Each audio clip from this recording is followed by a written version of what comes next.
Hello friends, आपका study with Kiran YouTube channel में स्वागत है। आज हम इस वीडियो में डिस्कस करेंगे, वो क्या डिस्कस करेंगे, एजीएस अकेडमी ने जो मैथ मॉक टेस्ट बनाए थे 5, उसके अंदर फर्स्ट जो मॉक टेस्ट था उसके जो मैथ्स के क्वेश्चन डिस्कस करेंगे। आज हम एजीएस अकेडमी द्वारा बनाए गए बहुत ही इंपॉर्टेंट क्वेश्चन जो एग्जाम स्टाइल के थे और काफी इंपॉर्टेंट थे, उसका जो फर्स्ट मॉक टेस्ट है उसके जो मैथ के क्वेश्चन है उन्हें डिस्कस करेंगे। ओके, तो लेट अस स्टार्ट। देखते हैं कौन से क्वेश्चन थे।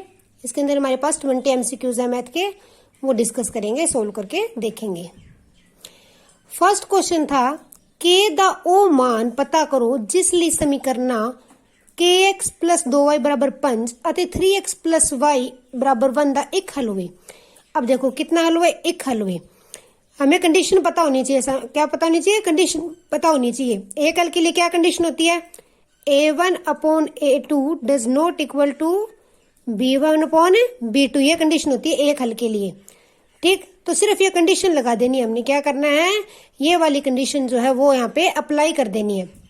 ठीक, आपको मैं साथ साथ में बता भी रही हूँ, टॉपिक से रिलेटेड कोई भी चीज आने वाली है तो एक हल के लिए ये कंडीशन होती है।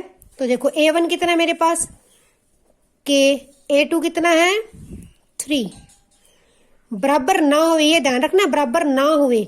b1 कितना है 2 और b2 कितना है, y के साथ कोएफिशिएंट क्या 1, तो ये बराबर नहीं होने चाहिए, इनको मैं क्रॉस मल्टीप्लाई करूंगी तो k बराबर ना हुए 6, k does not equal to 6, तो इसकी कौन सी ऑप्शन आंसर आ गया, सी। इसकी ऑप्शन क्या बन गई, सी। तो हमारी कंडीशंस क्या होती है आपको ये याद रखना है समीकरणों के हल के लिए सॉरी, तो आपको एक बार मैं कंडीशन यहाँ पे दोबारा से लिखा देती हूँ। a1/a2 does not equal to b1/b2 किसके लिए होता है, एक हल ਲਈ, यूनिक सोल्यूशन। एक हल को इंग्लिश में क्या बोलते हैं, यूनिक सोल्यूशन। ओके, सेकंड हमारे पास कंडीशन होती है a1/a2 equal b1/b2 equal c1/c2।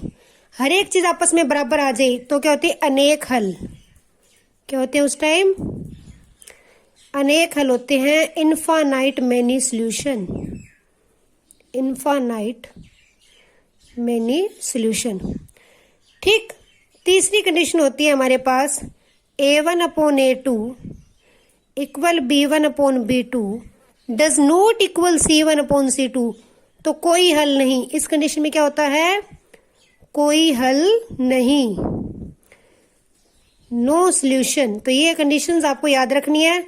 100% surety है कि इसके अंदर से एक क्वेश्चन बने ही बनेगा, इसके अंदर से एक क्वेश्चन जो है बनेगा इस टॉपिक के अंदर से।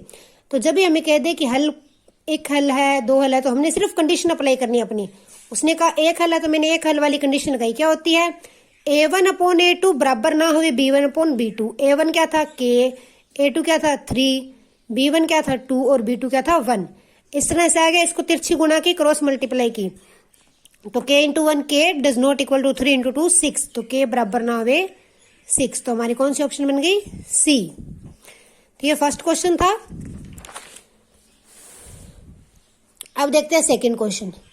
सेकंड क्वेश्चन क्या है, कहता है कि इसके गुणनखंड, इसके क्या चेक करने हैं, हमें गुणनखंड चेक करने हैं। क्या चेक करने हैं, गुणनखंड। जब भी गुणनखंड बोले ना तो मेरे सबसे बेस्ट रूल ये होता है कि आप हिट एंड ट्रायल वाला मेथड लगाओ। लास्ट नंबर देखो, इसके फैक्टर देखो कौन कौन से होते हैं। 9 1 के टेबल में कितनी बात है, 9 पे, 3 पे, 3 3 जा 9। ठीक, ये जो इसके बन गए ना मल्टीपल बन गए, 3 मल्टीपल है 9 के। ओके, अब उसके बाद मल्टीपल में से देखो कौन से दोनों मल्टीपल का रिलेशन इसके सिंपल सेम बन रहा है। देखो 9 + 1 करेंगे 10 बनेंगे, हमें कितना चाहिए 6, तो 3 + 3 क्या बन रहा है 6। तो इट मीन्स कि मेरे 3 and 3 यहाँ पे मैं लिख सकती हूँ। तो a² 6a को कैसे लिख सकते हैं, 3a + 9। अब पहले में से a कॉमन निकल रहा है, इन दोनों में से क्या सेम है, a, अंदर क्या रहेगा a + 3, इन दोनों में क्या सांझा निकल रहा है 3, अंदर क्या रहेगा a + 3। तो इसके गुणनखंड क्या बन गए, a + 3 a + 3, तो सी ऑप्शन आ गई। इसकी करेक्ट आंसर क्या है, सी ऑप्शन। जब भी गुणनखंड का बोले, कभी भी गुणनखंड का बोले तो हमने लास्ट नंबर के फैक्टर देखने हैं। लास्ट नंबर के फैक्टर चेक किए, उसके बाद क्या करना है, देखना है कि उसके अंदर कौन से जो इसके फैक्टर हैं जो ये वाला रिलेशन कायम कर रहे हैं, ये वाला नंबर बना रहे हैं। देखो 9 में से 1 जोड़ेंगे, ऐड करेंगे या सब्ट्रैक्ट करेंगे, ये नहीं बन रहा। इन दोनों को ऐड करें तो मेरे पास 6 बन रहा है। तो बीच वाले नंबर को उन्हीं गुणनखंडों के हिसाब से तोड़ के लिख लेना है। देखो मैंने तोड़ के लिख लिया ना, 3a + 3a, फिर कॉमन निकाल के कर लेना है। एक और बताती हूँ, जिनका मैथ का बेसिक अच्छा है वो इसको इस तरह से भी कर सकते हैं। जब भी गुणनखंड का बोले, 1 मिनट लिख लूं मैं पहले। जब भी गुणनखंड का बोले ना, पहले देख लो लास्ट नंबर किसी की स्क्वायर बन रही है क्या। इसमें बन रही है ना, किसकी स्क्वायर बन रही है, 3 की। अगर जिस नंबर की स्क्वायर बन रही है उसका 2 मल्टीप्लाई करके बीच में नंबर पड़ा है, 3 2 6 पड़ा ना बीच में, तो डायरेक्ट लगा देना है कि जो नंबर a + 3 की होल स्क्वायर है, जो इसके गुणनखंड क्या होंगे, a + 3 की होल स्क्वायर हो जाएंगे। ओके, इसमें कंफ्यूज नहीं होना, ये वाला कर लेना, क्योंकि ये तो बाई दी चांस कभी अप्लाई होता है, लगभग ये हमेशा ही अप्लाई हो जाता है। तो गुणनखंड निकालने के लिए हम ये मेथड जो है लगाएंगे। ओके, तो इसकी कौन सी ऑप्शन करेक्ट होगी, सी। नेक्स्ट क्वेश्चन है JHCF, कोई भी 2 नंबर उनका HCF दिया हुआ है, हमें 2 और एलसीएम निकालना। अब देखो जिनको फॉर्मूला नहीं पता वो एलसीएम निकालने लगेंगे 6 और 20 का, और पेपर में अपने 2-3 मिनट खराब कर करेंगे।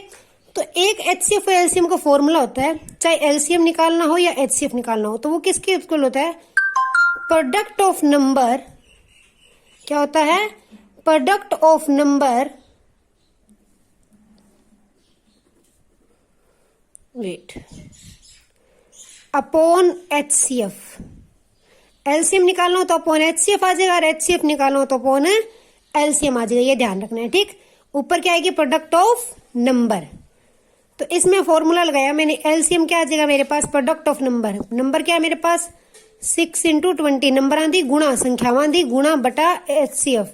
HCF कितना है, 2, तो ये कितना आ गया, 60। इसका आंसर क्या आ गया, 60। तो ऑप्शन कौन सी करेक्ट होगी, बी। इसका आंसर क्या आ गया हमारे पास, बी।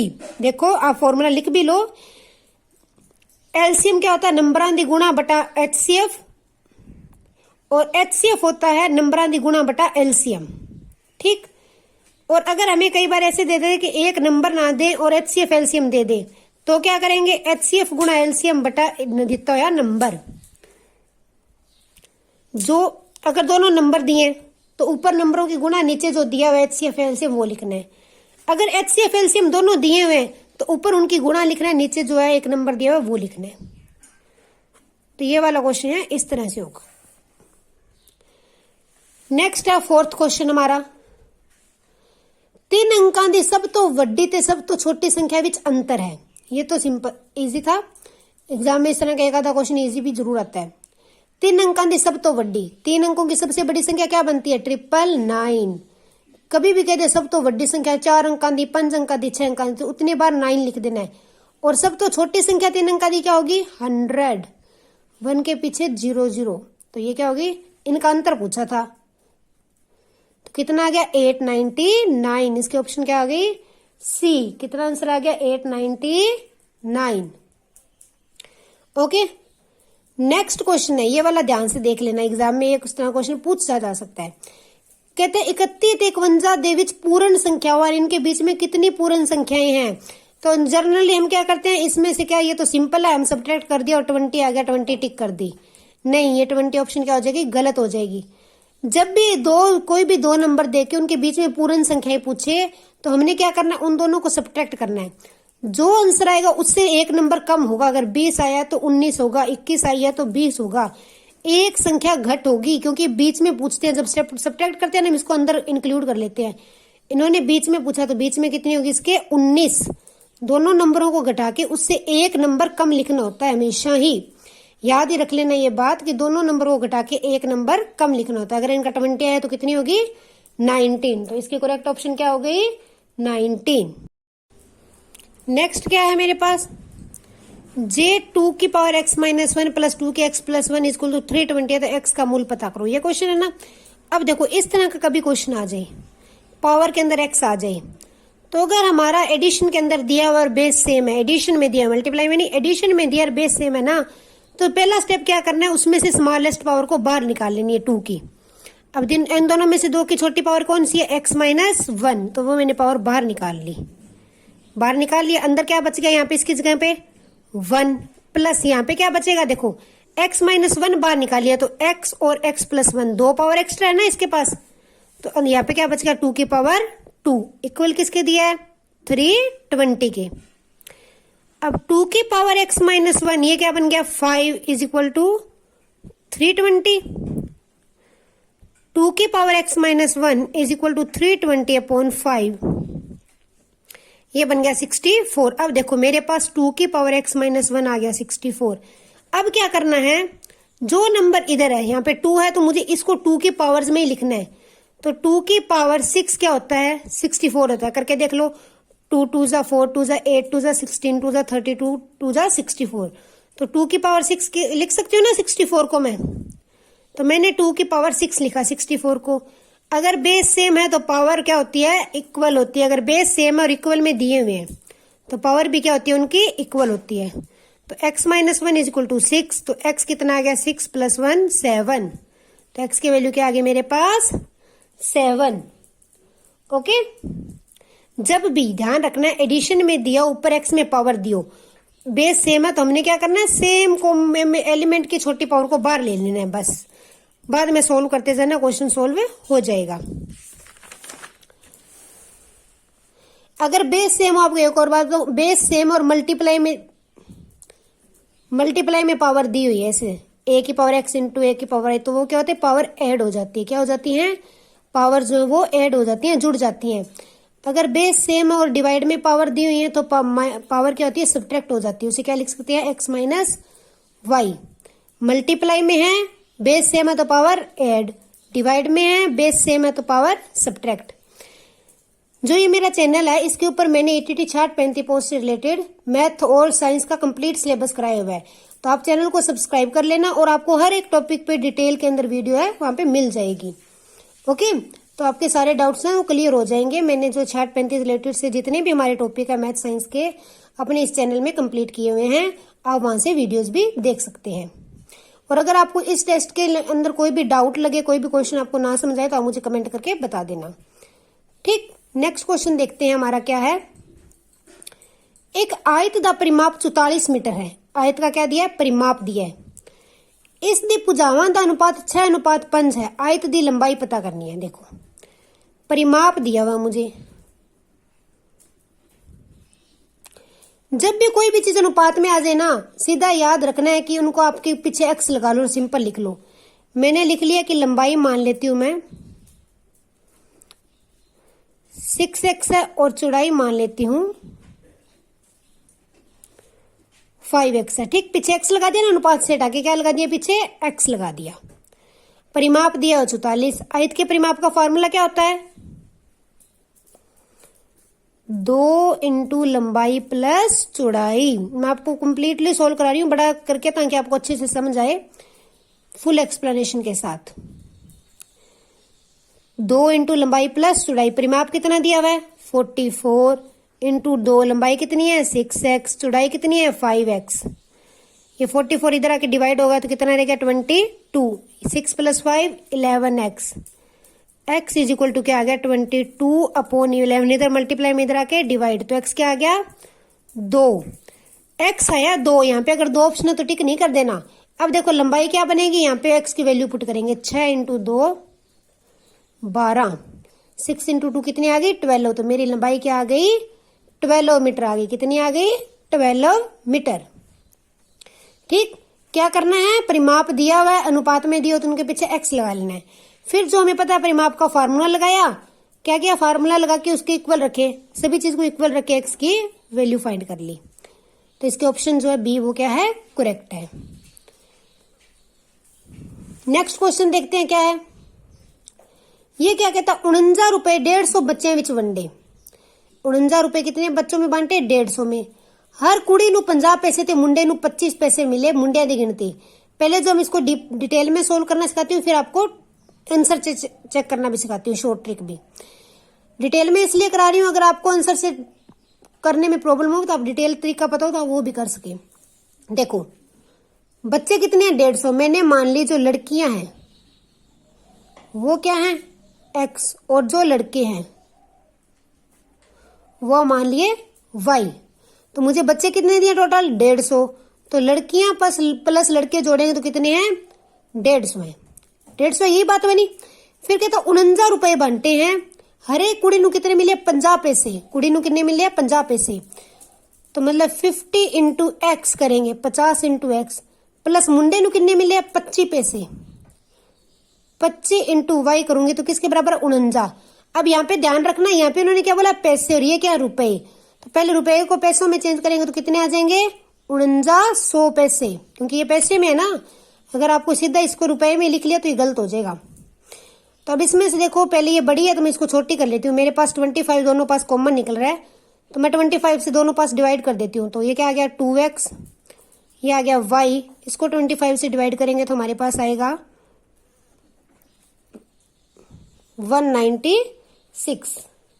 इसको डिवाइड करके देख लेना क्या आएगा 196। ठीक। अब देखो मेरे पास एक इक्वेशन ये बन गई और दूसरी ये वाली बन गई। अब इनको सोल्व करते हैं। 2x plus y is equal to 196 and x plus y is equal to 150। Subtract किया मैंने, ये कैंसिल होगा। x इज इक्वल टू कितना आ गया 46। लेकिन x क्या थी लड़कियां, निकालने क्या है लड़के। तो y क्या आ जाएगा 46 plus y is equal to 150। y कितना आ गया 150 माइनस 46 करेंगे तो कितना आ गया 104। तो लड़के कितने आ गए 104। तो इसकी क्या होगी सी ऑप्शन हमारे पास करेक्ट हो गई। सी ऑप्शन क्या हो गई करेक्ट। सेकंड वे जो इसका वो किस तरह से कर सकते बताती हूँ। आप आंसर से चेक करो, आंसर को उठाओ उसे चेक करो। लड़कों की गिनती है ना, मान ली लड़कों की गिनती 102 है। अगर लड़के 102 हैं तो लड़कियां कितनी रहेगी 38 रहेगी ना। अब लड़कों को कितने पैसे मिले थे 25 और लड़कियों को मिले थे 50। ये मिले थे लड़कों को मिले थे 25 पैसे, लड़कियों को मिले थे 50। इनकी मल्टीप्लाई की मैंने, इसकी मल्टीप्लाई की तो 25 50 आ गया और इसको मल्टीप्लाई किया तो मेरे पास आया 0 0 ये आ गया। अब देखो इनको ऐड करिए तो 4900 नहीं बन रहा ना। इस तरह से ऑप्शन से चेक कर लेना। 100 को किया, लड़के 100 है, लड़की 50 है, वो आ गया 2500, ये भी 2500, तो ये क्या आ गया 5000। तो ये ऑप्शन भी करेक्ट नहीं है। इसी तरह से थर्ड को चेक करेंगे तो वो करेक्ट आ जाएगी। तो इसकी करेक्ट ऑप्शन क्या होगी हमारे पास सी। तो आप आंसर से भी चेक कर सकते हो। अगर आप ये वाला तरीका नहीं अप्लाई करते तो आंसर से भी हम इस क्वेश्चन को चेक कर सकते हैं। ओके, नेक्स्ट क्वेश्चन देखते हैं। दो घातीय समीकरण था डिस्क्रिमिनेट निकालना। डिस्क्रिमिनेट का सीधा फार्मूला होता है डी क्या होता है b² माइनस 4ac, यही होता है ना। अब देखो b क्या है मेरे पास 2√2 माइनस का b² माइनस 4, a कितना है √3, c कितना है, साइन भी हमेशा साथ में रखने हैं, छोड़ने नहीं है, माइनस का 2√3। अब देखो स्क्वायर है तो माइनस खत्म हो जाएगा। 2 की स्क्वायर 4 इंटू √2 की स्क्वायर करेंगे तो 2 माइनस 4 √3 इंटू √3 क्या बन जाएगा 3, और ये माइनस माइनस प्लस और इंटू 2, ये हो गया 8 प्लस 24 इज इक्वल टू 32। तो इसका आंसर क्या आ गया 32। ये तो सिंपल सीधा फॉर्मूले में पुट करना था। √2 है यहाँ पे, ठीक है ना। तो इसकी स्क्वायर करेंगे तो 8 बना, और ये √3 इंटू √3 क्या बन जाएगा 3। जब भी √3 किसी भी रूट की स्क्वायर करते हैं तो वो रूट कैंसिल हो जाता है, अंदर वाला नंबर सेम रह जाता है। तो ये स्क्वायर ही होगी ना एक तरह से। तो रूट कैंसिल हो गया 3 रह गया, इधर से रूट कैंसिल होकर 2 रह गया। ठीक, ये देखो फॉर्मूला था क्या था d equal to b² minus 4ac, उसमें वैल्यूज पुट की। अब ये देखो समीकरण दे मूलहन, जब भी क्वाड्रेटिक में पूछ लें कि समीकरण दे मूलहन वास्तविक बराबर इस तरह पूछ ले तो हमें पहले मैं आपको कंडीशन बताती हूँ तीनों जो चैप्टर रिलेटेड है कि कौन सी कंडीशन में क्या होता है। अगर हमारा d 0 के बराबर आ जाए तो मूल क्या होते हैं वास्तविक अतः बराबर। मूल क्या होते हैं वास्तविक भी होते हैं और बराबर भी होते हैं। अगर हमारा वो d 0 से छोटा आ जाए तो मूल क्या होते हैं वास्तविक नहीं होते, वास्तविक नहीं होते, इमेजिनरी होते हैं। क्या होते हैं इमेजिनरी होते हैं, अवास्तविक। अगर d हमारा 0 से बड़ा आ जाए, ठीक, तो क्या होंगे वास्तविक। 0 से बड़ा और साथ में इक्वल का सिर्फ 0 से बड़ा आ जाए, 0 से क्या आ जाए बड़ा, तो रूट क्या होंगे वास्तविक अतः बराबर नहीं। ये 3 कंडीशन आपने याद रखनी है। अगर 0 के बराबर आ गया तो मूल बराबर, वास्तविक तो हो ही जाएंगे, ठीक। अगर 0 के बराबर आ गया तो मूल बराबर, अगर 0 से छोटा आ गया तो वास्तविक नहीं, ठीक। अगर 0 से बड़ा आ गया तो वास्तविक तो है लेकिन बराबर नहीं, वास्तविक होंगे लेकिन बराबर नहीं होंगे। अब ये वाला क्वेश्चन देखते हैं, इसमें डी क्या आता है मेरा, डी क्या होता है बी स्क्वायर, बी कितना है -6,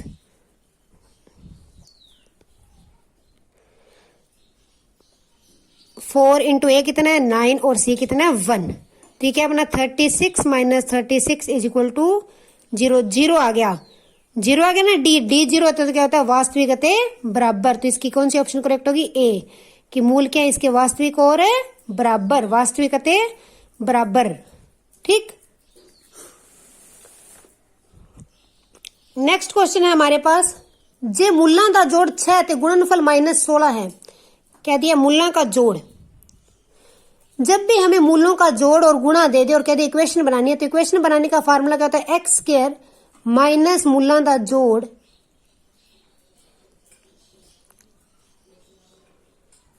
इंटू एक्स प्लस मूलां दी गुणा।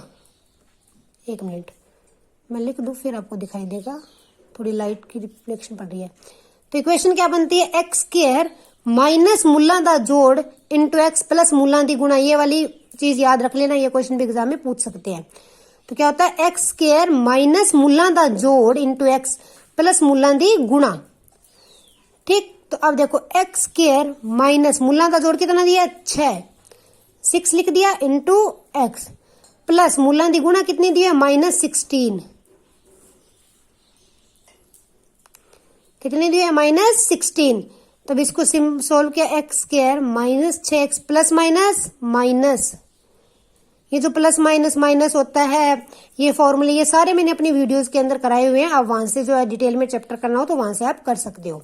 तो मेरी इक्वेशन क्या बन गई एक्स स्क्वायर -6x -16, कौन सा ऑप्शन करेक्ट हो गया बी ऑप्शन जो इसकी हमारे पास करेक्ट हो गई, ठीक। क्या किया मूलां का जोड़ और गुणनफल दिया, तो हमारे पास इक्वेशन बनाने का फार्मूला क्या होता है एक्स स्क्वायर माइनस मूलां दा जोड़ प्लस मूलां दी गुणा। नेक्स्ट क्वेश्चन है जे एपी दा एनवा पद ये है तो इसका 7वां पद पता करो। एनवा पद कह दिया मतलब कि एन, एनवे पद का क्या मतलब कि एन दिया है, एन कितना है 2n + 3 है, पता क्या करना है 7वां पद मतलब कि A7 पता करना है। अब देखो A7 पता करना है, एन दिया हुआ है तो n की जगह क्या पुट करना है, मैंने यहाँ पे 7, n की जगह 7 पुट किया तो कितना आ गया 14 + 3 = 17, कितना आ गया 17। तो इसकी ऑप्शन करेक्ट हो गई। जब भी इस तरह की इक्वेशन दे दे तो हमें सिर्फ n की वैल्यू भरनी होती है। एपी में कभी भी इस तरह की इक्वेशन दे दे ना तो सिर्फ क्या करना है n की जगह जो हमें पूछा है उसकी वैल्यू पुट कर देनी है, n की जगह 7 फिल किया क्वेश्चन हो गया। ओके नेक्स्ट है A10 - A5 = 200 है तो साझा अंतर पता करो। अब साझा अंतर क्या होता है d पता करो। मुझे ये इक्वेशन दी है A10 क्या होता है बताओ A + 9d, जब भी, और A5 क्या होता है A + 4d। ये तो सबको पता होगा, नहीं पता तो वीडियो देख लेना एपी वाली। जब भी 10 पूछे तो फार्मूला क्या होता है an का, क्या होता है जनरल फार्मूला भी लिख देती हूँ A + n - 1d, ये फार्मूला होता है an का, ठीक। जितना n है उससे 1 कम d का मल्टीपल लिखना होता है। 10 है 10 से 1 कम 9d, 5 है तो A + 4d। अब ये A10 और A5 की वैल्यू मैं यहाँ पे पुट कर देती हूँ, यहाँ पे पुट की तो A + 9d - A - 4d, ये देखो यहाँ पे माइनस था A - 5d था ना, सॉरी -A5 था, क्या था -A5, तो ये माइनस करेंगे तो दोनों के साइन क्या हो जाएंगे नेगेटिव हो जाएंगे। क्या दिया हुआ है हमें 200 दिया हुआ है। अब देखो A से तो ये कैंसिल होगा, 9 - 4 कितना आ गया 5d = 200, तो d कितना आ गया 200/5, तो d की वैल्यू क्या आ गई मेरे पास 40, d की वैल्यू क्या आ गई मेरे पास 40, ठीक। तो इसके ऑप्शन कौन सी करेक्ट होगी? बी। सान का अंतर क्या आ गया मेरे पास? 40। ठीक, इसकी कौन सी ऑप्शन करेक्ट हो गई? 40। बी ऑप्शन जो हमारी करेक्ट हो गई। ओके, अब नेक्स्ट क्वेश्चन देखते हैं। Wait 1 minute. तो इसका आंसर क्या आ गया? 40। ठीक, नेक्स्ट क्वेश्चन है केड़े जोड़ा संपूरक कोणा दा है? जोड़ा संपूरक यहाँ पे बता देती हूँ। जब भी कहे संपूरक कोणा दा जोड़ा तो उनका जोड़ 180 बनना चाहिए, और अगर कह दे पूरक कोणा दा जोड़ा तो उसका जोड़ हमेशा 90 बनना चाहिए। ये दोनों बात याद रखना दिमाग में कि जब भी संपूरक कोणा का कह दे, जब भी संपूरक, दो संपूरक कोणों का जोड़ कितना होता है? 180 होता है, और दो पूरक कोणों का जोड़ कितना होता है? 90 होता है। क्वेश्चन में मैं क्या बोला? संपूरक, जिनका जोड़ 180 बनेगा वो 120 और 40 160 नहीं, ये 170 बन रहा है नहीं, ये 90 बन रहा है नहीं। तो इसकी करेक्ट ऑप्शन क्या होगी? डी। 130 और 50 क्या बनेंगे? 180। तो इसका करेक्ट ऑप्शन क्या हो गया? डी।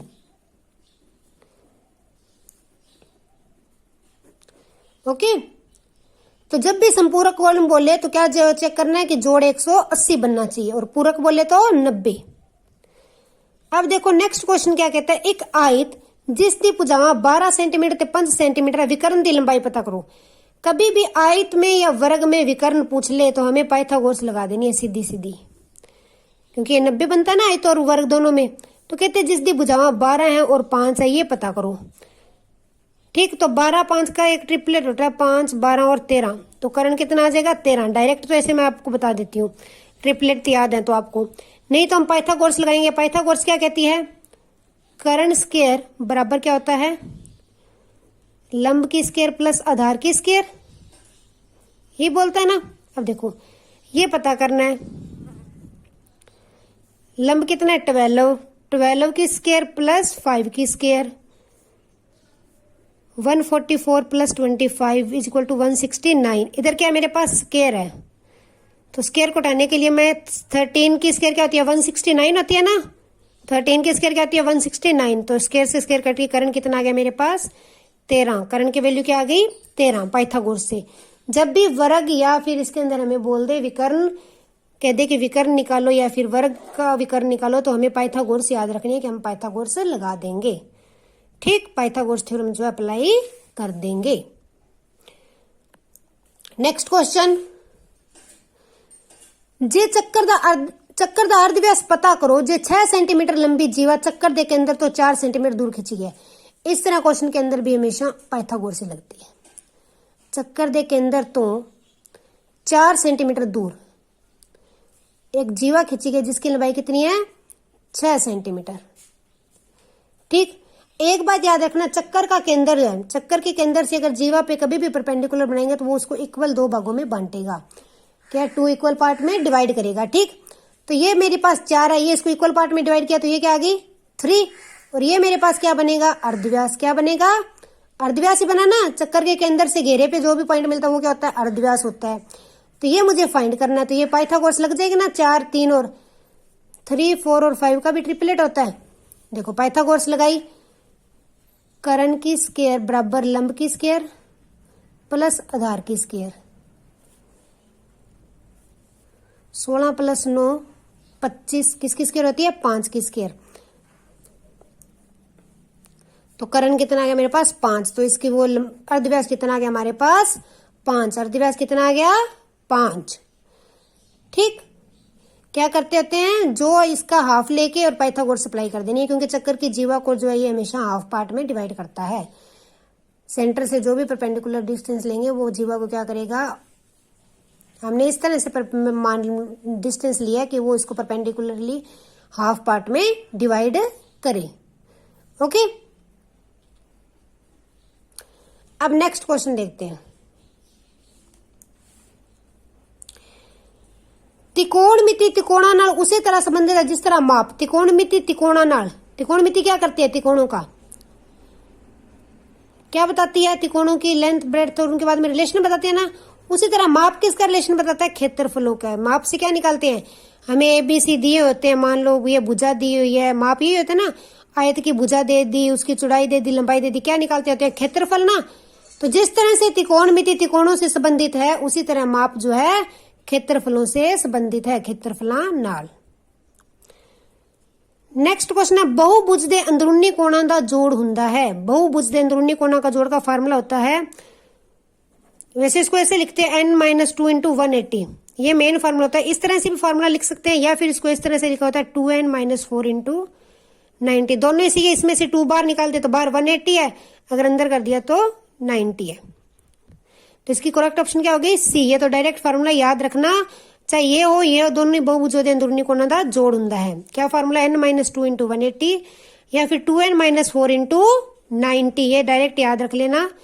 एक बात और, अगर कह दे बहुभुज दे बाहरी कोणों का जोड़, तो बहुभुज जो होता है ना उसके बाहरी कोणों का जोड़ हमेशा 360 होता है। कितना होता है? 360। बहुभुज से बाहरी कोणों का जोड़ सदा कितना होता है? 360। ये बात भी याद रखना, ये भी पूछा जा सकता है एग्जाम में कि बहुभुज है उसके बाहरी कोणों का जोड़ कितना होता है? 360 होता है। बहुभुज के बाहरी कोणों का जोड़ क्या होता है? 360।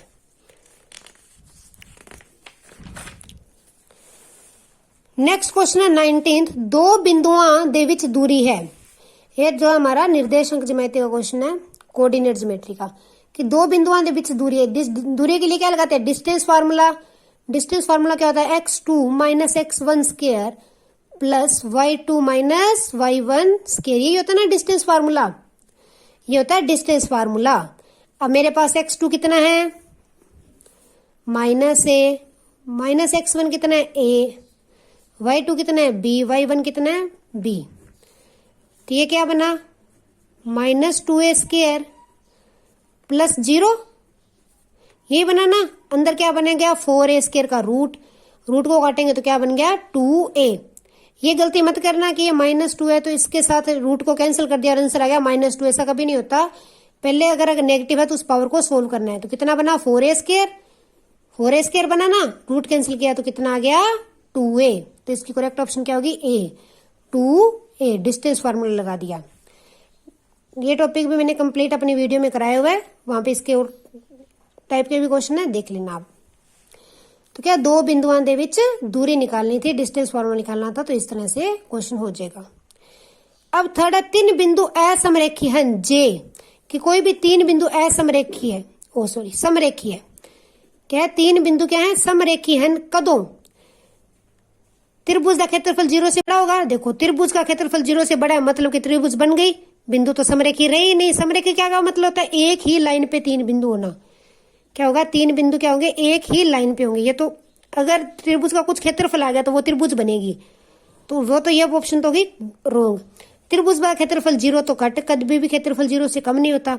त्रिभुज का क्षेत्रफल 0 होवे, तो अगर त्रिभुज का क्षेत्रफल 0 मतलब कि त्रिभुज बनी ही नहीं, तो वो बिंदु क्या होंगे? समरेखी होंगे। तो इसकी करेक्ट ऑप्शन क्या होगी? थर्ड, कि त्रिभुज का क्षेत्रफल 0 होता है तो बिंदु क्या होते हैं? समरेखी होते हैं। बिंदु क्या होते हैं? समरेखी होते हैं। तो ये जो हमारे मोस्ट इंपोर्टेंट मैथ के 20 क्वेश्चन थे, उनको हमने डिटेल में डिस्कस कर लिया। ये क्वेश्चन काफी अच्छे हैं, एग्जाम लेवल में इसके क्वेश्चन है, एग्जाम में इसी तरह के क्वेश्चन जो पूछे जाते हैं। तो आज हमने जो हमारी फर्स्ट मॉक टेस्ट के 20 क्वेश्चन थे वो डिस्कस कर लिए। ओके, अगर आपको कोई डाउट हो तो कमेंट करके पूछ लेना। मेरे चैनल को सब्सक्राइब कर लेना, वीडियोज को लाइक और शेयर भी जरूर करना। Thanks and have a nice day.